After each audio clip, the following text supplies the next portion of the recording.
O Senhor esteja convosco. Proclamação do Evangelho de nosso Senhor Jesus Cristo, segundo São Mateus.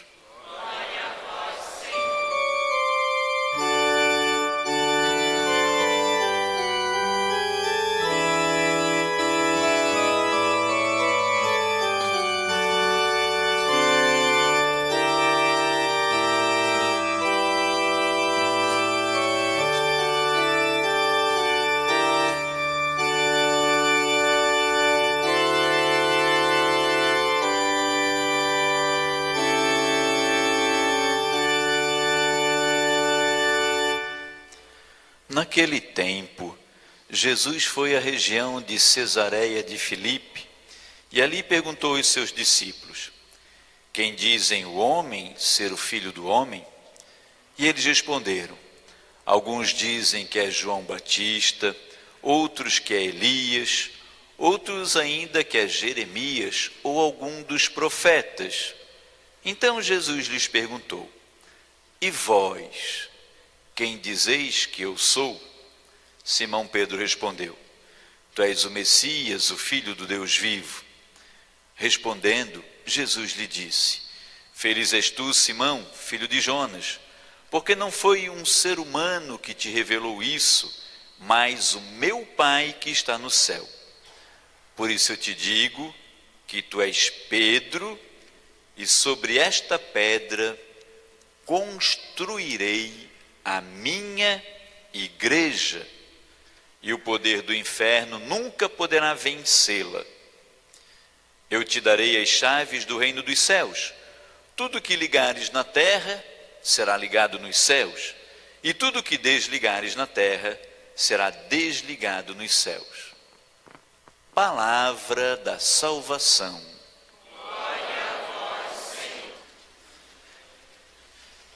Amados do meu coração, então hoje tivemos também uma alegria. Hoje, depois das missas da manhã aqui, as primeiras missas, eu fui participar ali em Tijuquinhas, no Santuário da Mãe Peregrina, do encontro dos homens do terço.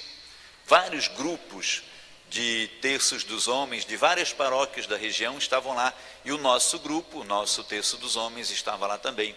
Celebramos, conduzimos um momento de pregação, depois adoração ao Santíssimo Sacramento. Saindo dali, fui lá para o SEAR, estava tendo um encontro de jovens, Revolução.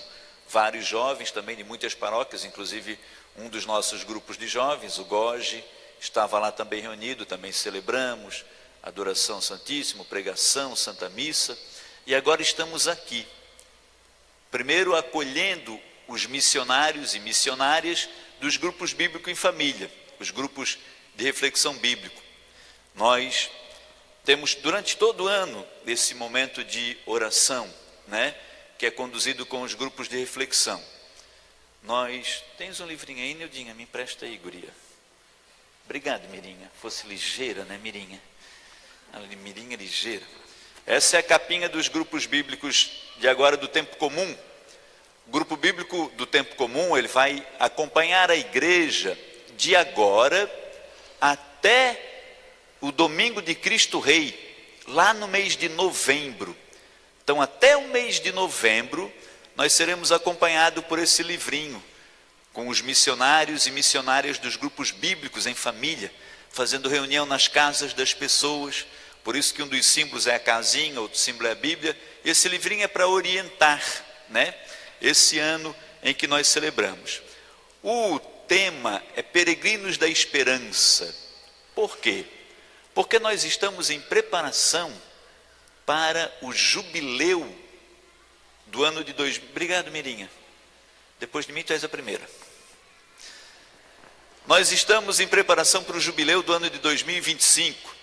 Eu já falei aqui outro dia, de 25 em 25 anos a igreja celebra um jubileu, né? Como se a gente celebrasse aqui, né, como casados, o jubileu de prata, de casamento. A igreja tem de 25 em 25 anos. Então, no ano de 2000, nós tivemos o grande jubileu da Santíssima Trindade. Era o jubileu da virada do milênio 2000. Só que aí o Papa decidiu estabelecer também um jubileu extraordinário em 2015, não sei se alguém lembra do que foi o jubileu de 2015? Da misericórdia. Oh, merece uma salva de palmas. Muito bem. Jubileu da misericórdia.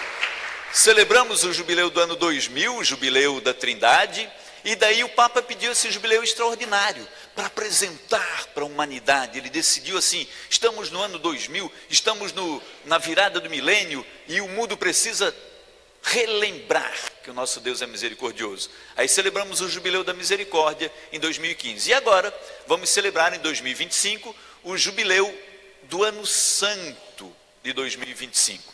E aí o Papa pediu para que a gente preparasse esse jubileu em 3 anos. Então o ano de 2023 foi o ano de preparação com o estudo dos documentos do Concílio Vaticano II. O Papa queria celebrar o aniversário do Concílio. Então fomos estudar Sacrosanto Concílio, Lumen Gentium, aqueles 4 documentos do Concílio Vaticano. E o ano de 2024 que estamos vivendo é o ano da oração, para prepararmos o jubileu com oração. Daqui uns dias, inclusive, vamos ter uns livretinhos aqui que falam sobre oração, estudo de oração. E o tema é esse do grupo bíblico, Peregrinos da Esperança, para nos conduzir ao ano de 2025, que será o ano do jubileu. Aí teremos várias peregrinações. Vamos organizar aqui na paróquia peregrinações para todos os lugares, para os lugares santos, porque vai ter a porta santa para a gente passar e ganhar as indulgências.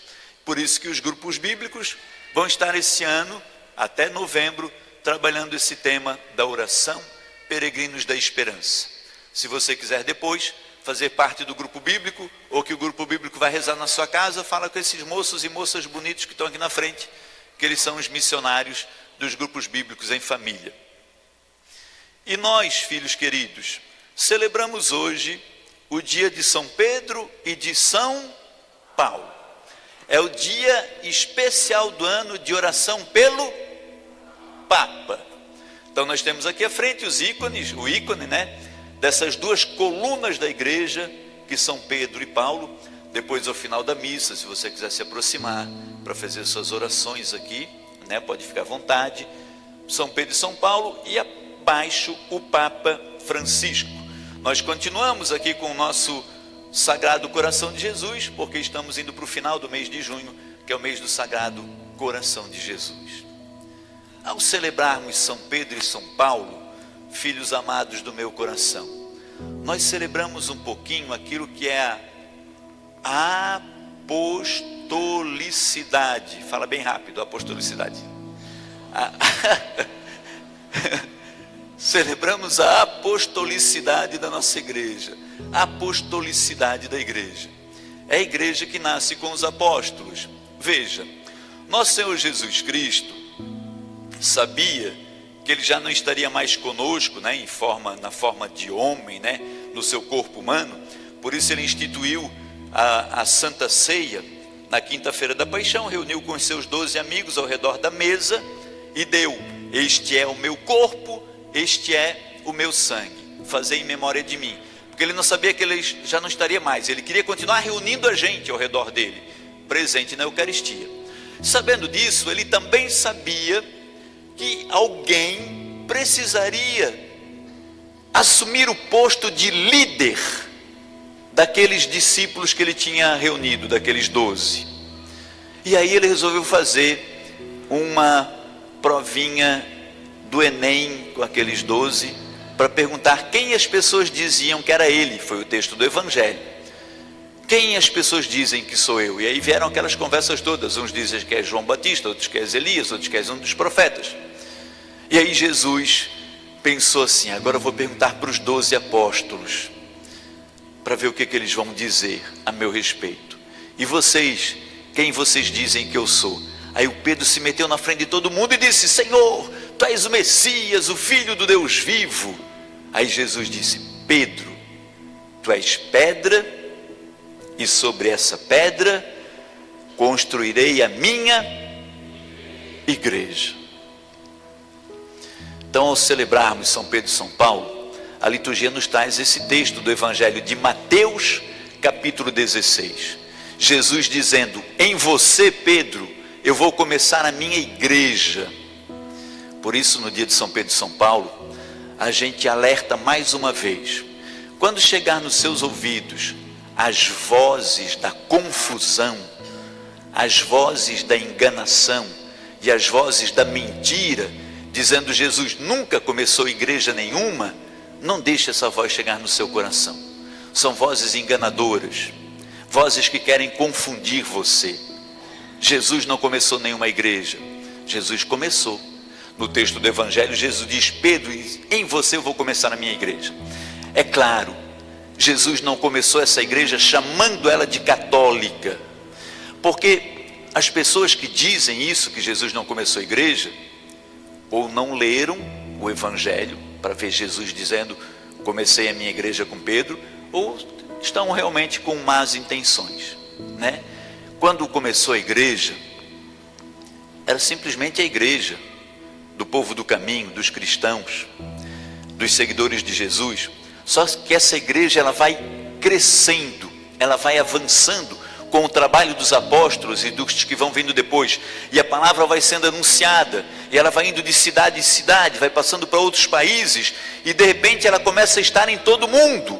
E daí as pessoas daqueles primeiros séculos vão começando a dizer: olha, a igreja cresceu, a igreja está no mundo todo, a igreja está se tornando universal em todo o universo.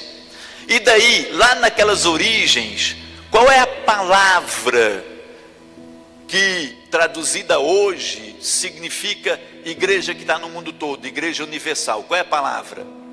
Opa, qual é? Isso mesmo, que bom que você já sabe. Lá no comecinho, quando as pessoas queriam se referir à igreja, para dizer que a igreja já estava avançando por todo o mundo, as pessoas diziam: a igreja está se tornando católica. Então foi um nome que foi surgindo, não foi Constantino que deu esse nome para a igreja.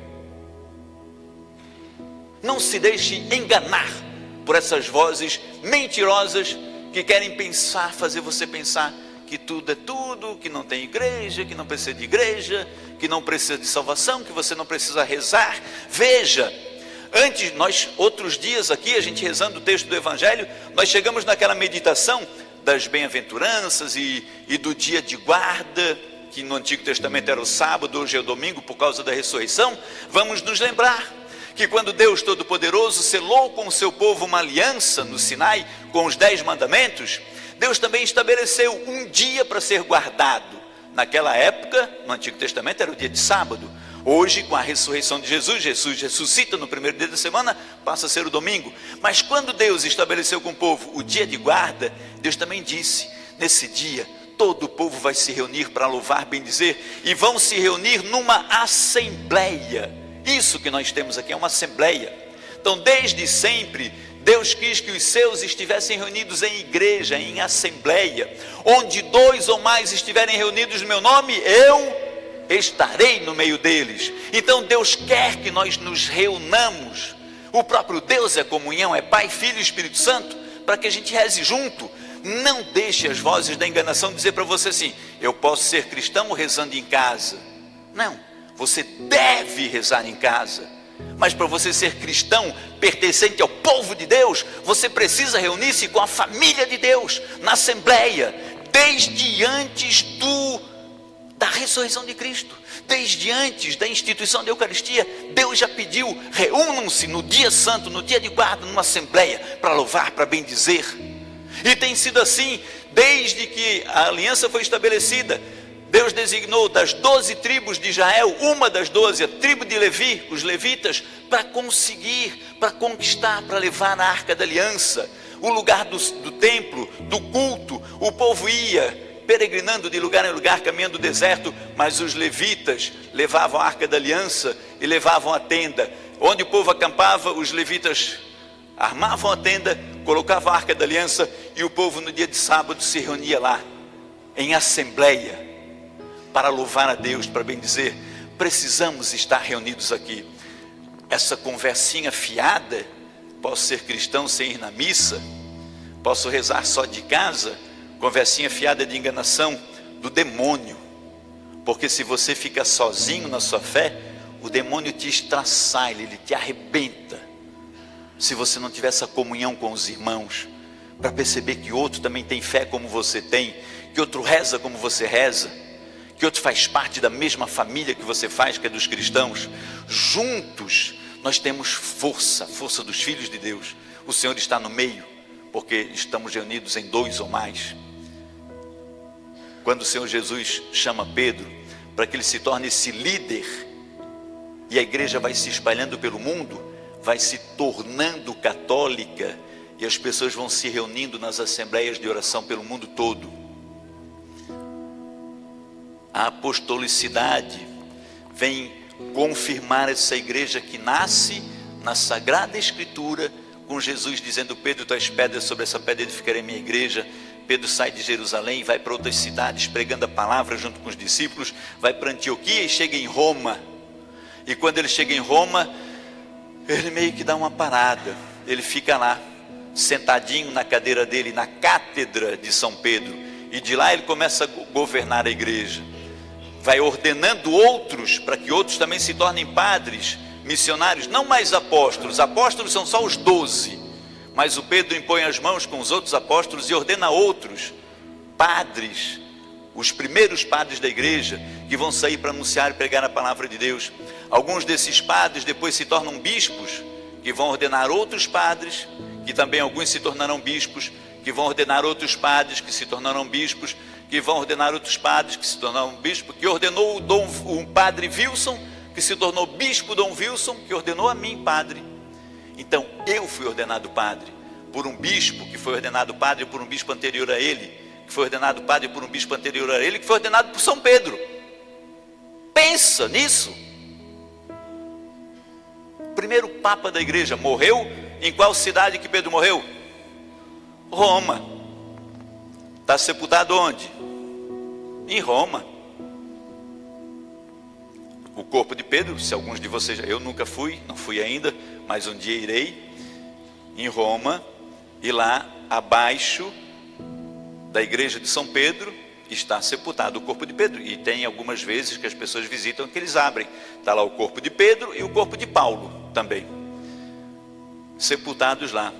Pedro, tu és pedra, sobre essa pedra eu construí a minha igreja. Temos que pensar nessas coisas. Igreja católica, porque está no mundo todo. Apostólica, porque começou com os apóstolos, Pedro e os outros 11. E romana, porque a sede da igreja, do governo da igreja é em Roma. Igreja católica, no mundo todo. Apostólica, porque tem a sucessão dos apóstolos. Romana, porque está com o governo em Roma até hoje. No lugar de Pedro, quando Pedro morreu, crucificado de cabeça para baixo, Pedro morreu por volta do ano 64, 67. Pedro e Paulo morreram na perseguição de Nero, e aí foram crucificar Pedro, e Pedro disse: eu não sou digno de morrer do jeito do meu Senhor. Aí os algozes, muito bonzinhos, disseram: então tá bom, vamos virar a tua cruz de cabeça para baixo, vai morrer de jeito diferente. Morre crucificado de cabeça para baixo, e o corpinho dele está lá, em Roma, na Basílica de São Pedro, onde o Papa celebra. Paulo, filhos amados, ele vem depois. Paulo não estava com Cristo na mesa, no dia em que Cristo instituiu a Eucaristia. Paulo, antes de ser Paulo, como é que era o nomezinho dele mesmo? Saulo. E antes de ser formador de cristãos, ele era perseguidor de cristãos. E ele achava que ele estava fazendo uma coisa bonita perseguindo os cristãos, que era uma coisa boa. Até que um dia ele vai para uma cidadezinha de Damasco, está lá nos Atos dos Apóstolos capítulo 9, para perseguir cristãos. E ele tem uma experiência com Cristo, uma experiência com aquele que ele perseguia. Pode ler Atos dos Apóstolos capítulo 9, uma boa tarefinha para casa. Ele tem uma experiência com aquele que ele perseguia, cai por terra, fica sem enxergar por 3 dias. Deus manda um jovenzinho Ananias, recém-convertido, ir rezar por ele, e impõe as mãos, e Paulo abre os olhos e diz: Senhor. E aí Paulo se transforma em formador de cristãos, e ele tem uma urgência tão grande para formar cristãos, que ele vai indo de cidade em cidade, formando cristãos novos, e ele não tem mais tempo de voltar. Então, por exemplo, ele vem em São José, forma aqui uma comunidadezinha de cristãos, e vai embora, vai para Biguaçu. Chega em Biguaçu, ele forma outra comunidadezinha de cristãos, deixa os cristãos lá rezando, e vai para Governador Celso Ramos. Chega em Governador Celso Ramos, junta um pessoal lá, fica lá uns dias, forma os cristãos, anuncia Jesus, e vai embora para Tijucas. E só que daí começa a dar problema aqui em São José com a igreja. As pessoas começam a discutir aqui: pode bater palma na missa, não pode bater palma na missa? Podemos levar para batizar os nossos filhos alguém que não é católico? Aí começa a dar aquelas confusões. Só que Paulo não tem mais tempo de voltar em São José para resolver. Ele tem cidade que ainda não escutou o anúncio da palavra. O que ele faz? Manda cartinha para os josefenses, cartinha para os florianopolitanos, cartinha para os tijucanos. Por isso que nós temos na Bíblia carta aos romanos, carta aos coríntios, carta aos gálatas, porque foram as comunidades formadas por Paulo e depois ele se comunicou para orientar. São cartas de orientação, de incentivo, para formar aquelas pessoas, para dizer: olha gente, abre o olho, lembra do que eu ensinei para vocês.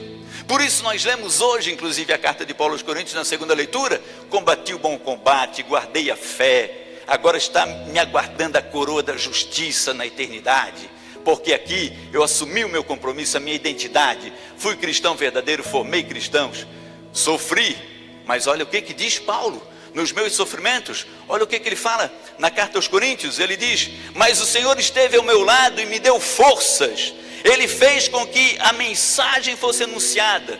Quer dizer, o Paulo anunciou, mas o Paulo reconhece que foi Cristo que fez com que a mensagem fosse anunciada, integralmente, ouvida pelas nações. Eu fui libertado da boca do leão. Ele percebeu que em muitos momentos da vida dele, ele poderia ter sido trucidado, morto, preso várias vezes, mas ele entendeu que o Senhor libertou ele da boca do leão. E ele diz: o Senhor me libertará de todo o mal e me salvará para o seu reino celeste. Pensa nesse homem. O Senhor me libertará de todo mal. Ele vive uma experiência tão maravilhosa com Deus, de ser de Deus, que ele diz: eu sei que eu estou liberto de todo mal, Ele vai me guardar para a eternidade. O Senhor me salvará de todo mal e me guardará para o reino celeste. A Ele a glória pelos séculos dos séculos, amém. Ao Senhor a glória. Tudo que eu fiz é para a glória do Senhor. Um homem que sabe viver essa graça. De todos os temores me livrou o Senhor Deus, como nós rezamos no Salmo. Esses dois homens, Pedro e Paulo, são essa coluna da igreja. Pedro, grande líder, primeiro Papa, deixou para a gente esse grande legado. Começa ali a grande igreja. Paulo, que sai pelo mundo todo, o maior missionário. Na época de Paulo, ele percorreu praticamente todo o mundo conhecido para anunciar a palavra de Deus, a pé, de camelo, de barquinho, para ir de um lugar para o outro. Grande Paulo, sepultados os dois em Roma, lá abaixo da Basílica de São Pedro. E olha, filhos amados do céu, primeira leitura que a gente leu, queridos do meu coração, é dos Atos dos Apóstolos. E estava preso. Quem é mesmo que estava preso aqui na primeira leitura? Pedro estava preso. Era o comecinho da igreja. E Herodes havia prendido Pedro. Agora olha o que acontece aqui, ó. Isso aqui é capítulo 3 de Atos dos Apóstolos. E diz assim: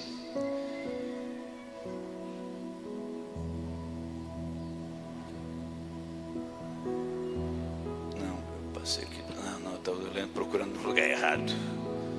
Aqui, Herodes colocou Pedro na prisão. Capítulo 12 de Atos dos Apóstolos, perdão. Capítulo 12 de Atos dos Apóstolos, versículo 5. Enquanto Pedro era mantido na prisão, quem é que rezava por ele? Eu vou ler para você, tá bom? Olha só. Naqueles dias, o rei Herodes prendeu alguns membros da igreja. Membros do quê?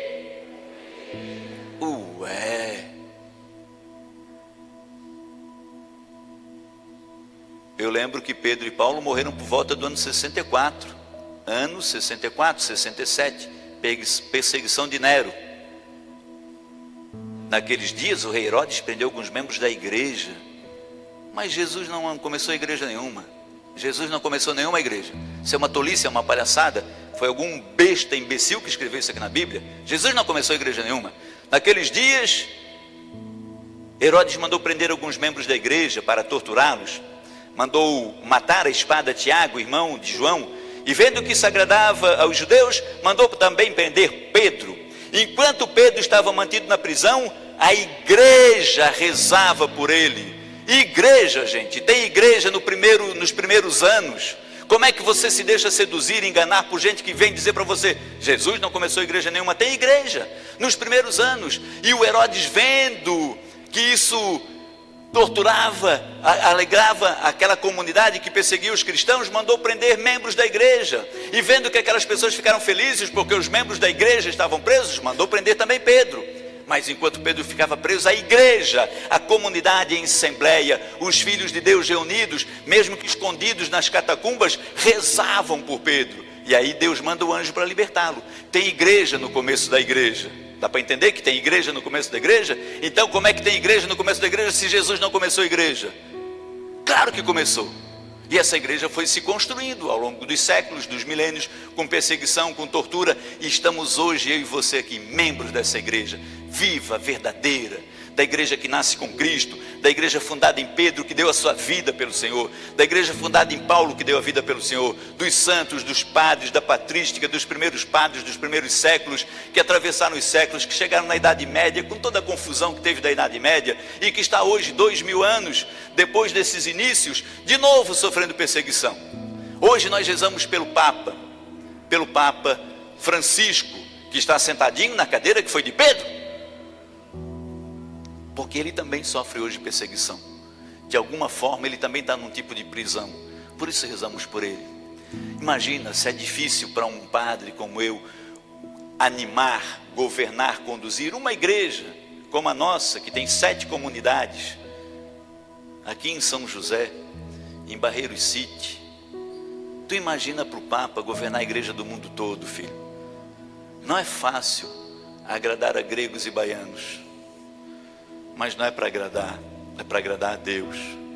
É para colocar as regras e seguir as regras que já estão dadas pelo próprio Cristo no texto do Evangelho. Seguir o caminho e apontar o caminho. E só existe um caminho. Jesus é o caminho, a verdade e a vida. Esses homens seguiram esse caminho que é Jesus. Que a gente também siga. E que a gente possa cantar, rezar como rezou Paulo, né? Ao chegar ao final da nossa vida, uma vida de fé, de homens de testemunho, de mulheres de testemunho, que educaram seus filhos, que viveram, procuraram viver santamente, que a gente possa dizer como Paulo, né?